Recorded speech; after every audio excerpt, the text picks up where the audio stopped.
I have a feeling this episode review will be rather interesting.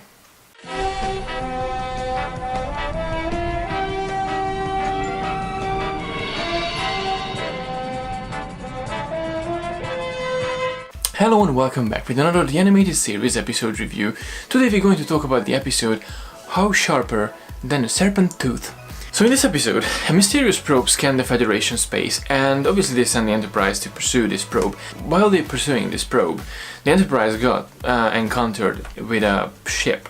It's a huge ship with a massive energy field around it, and this energy field actually reacts with the Enterprise shields and the Enterprise itself. It just blocks the Enterprise. So the Enterprise ends up in a big bowl, like a Christmas bowl boy. So the Enterprise ends up trapped in this bowl, and the ship, it transforms itself to a big serpent. At the beginning I thought maybe the ship is a metamorphic ship, so it can change its shape or something, but it's not the case. I think that's a more holographic projection on the outer hull. I'm not going to do a review of the ship because it's not this channel about, but the Trekker guys, they did a really good review on this ship, so make sure to check it out. I'll put the link in the description box below. So this ship has appeared, and in the bridge of the Enterprise there's a Ensign, a yeoman, Dawson Walking Bear. He's basically a Native American, the first Native American in Star Trek. I know, in terms of canon, non-canon, it's Commander Chakotay from Voyager, the first Native American,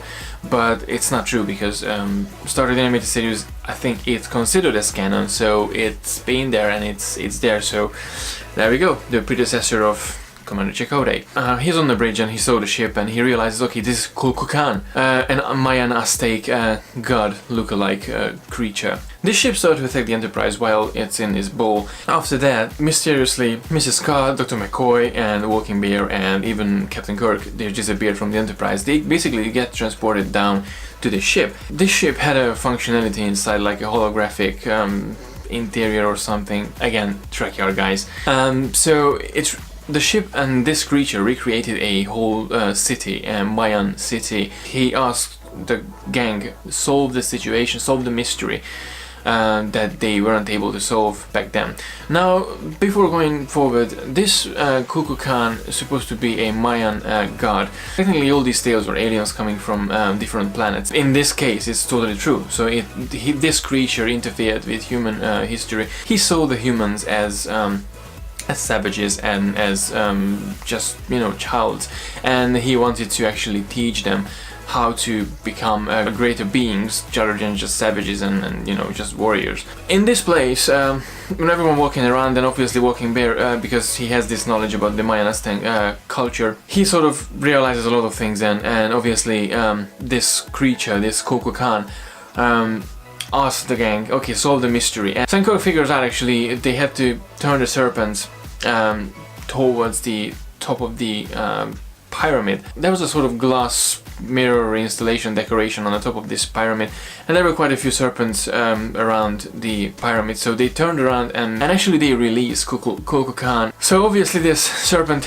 appears in reality, so now we have the creature itself. He's a bit interesting. He didn't really want to help the people and the people of the Enterprise. He really wanted to just punish them, because he asked them, it's like, why don't you hate me? Why don't you want to fight me with your weapons? And I was so surprised on Captain Kirk, because the diplomat from Captain Kirk just appeared to be there, and he was starting to say, okay, we are not your enemy, we might remember you, but we don't know who you are. Why would we hate you if we don't know who you are? And actually I was really surprised on Kirk, because he wasn't the, where's my gun, I can just shoot the damn thing. But that wasn't the case that happened. Actually he was quite the opposite. He was actually talking to this creature, and he was making really good points why we are not the same people we were a couple of thousands of years ago. After this point, the ship transfers again. It's just maybe this crew, this gang, it just get transported to another room. They appeared in a big room full with cages. It reminded me a little bit for the cage, or from the cage, because the Talosians had lots of different creatures in cages, and they sort of had them the ability to give them an illusion. They are in a cage, but they are not really in a cage. So it was a kind of similar situation in this episode than that happened in the cage with the Talosians. There was a lots of creatures, and it were really interesting creatures. So I'm looking forward to actually have a good look, and I'm definitely gonna draw a couple of them because they're so interesting. There was even a Kapalan power cat that later on it made a significant cameo in the episode. In this room, the Kulkukan, he started to talk about how he collected these creatures and how he captured these creatures and how he actually maintains their well-being and how he actually take care of them, creating this illusion. They're in their natural habitat and they got feed and they, you know, they get oxygen and everything to breathe, but then still it's a cage. And Dr. McCoy was pointing this out. So why would you put someone in a cage and get an illusion instead of just letting them live in their natural habitat? So anyway, Kulkukan got a little bit mad because he was still seeing Kirk and the others as the enemy, and he just wanted to help, but then there was no point. So it's just like he thinks because they evolved, they more of his enemy. He started to attack them, but obviously they actually released this power cat, and the power cat was powerful enough to actually disable Kulkukan. And this cat was just about to attack Kulkukan, and obviously Kirk wasn't really able to see that happen, and he didn't really want to end up, you know, getting eaten as well. So he got a hyper spray from Dr. McCoy, and he sort of stabbed this this power cat with anesthetine. So the power cat became super calm. He was literally like a big kitten. And the Kulkukan was so impressed, he actually thought, okay, it's like, you're clearly not my enemy. And Kirk kept being a diplomat, and he kept talking about how the species, how humans are, were kids before, but now they grow up and they don't need anyone who will take care of, who will teach how to, you know, cope with life and cope with the universe and cope with everything, basically, that they weren't able to cope back then. So Kulkukan sort of leaves them alone after that. So he realizes humans don't really need him anymore. So Kulkukan leaves this sector with his ship, and the Enterprise is going to Starbase 21, probably for a general maintenance or something, briefing or whatever. So that was the episode in its total. It was really interesting. Actually, I quite enjoyed watching it as well. It's kind of sad because, you know, this was the last one before the last one, so well, the series finale is sort of coming next week, so I'm kind of sad. There's gonna be one more episode next week, and obviously there's gonna be a week, the week-long recap that I'm still planning and I'm still working on, so make sure you stay tuned because there are gonna be some interesting stuff there. So in terms of the episode, I really like the episode, as I said.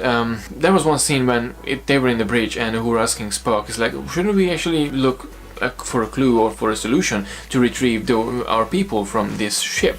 And she just got like turned down by Spock. He was like, okay, we have to follow orders and we have to keep the ship safe, and we have to think about that first, and you should go back to your duty. It's like, what? And even Uhura was like, whoa, what's going on? Apart from this, I think I didn't really have any problem with the episode. I would definitely go 5 out of 5. It was really interesting because it actually had a really good historical elements in it, the Mayan and Aztec culture. And this episode is more or less answer the question about you know, aliens interfering with humans before. I'm quite a big believer of, you know, alien civilizations, and alien civilization actually coming to this planet, and they already interfered and they already had impact on this society and on this civilization, as we call humans. I think they really got to the point when they actually explained this, and if we still don't believe, okay, what's going on in different societies and different civilizations, and different civilization actually can visit, and they visited us before. Just think about Area 51 in Roswell. I'm always more relaxed when I can hear something like this, because this, what goes around us, it can't be just, you know, out of our mind. I mean, human creatures are brilliant, but iPads, honestly, serious? You know, you got my point. So yeah, apart from that, I love the episode. I'm 5 out of 5, as I said before, and I'm really looking forward to watch the series finale.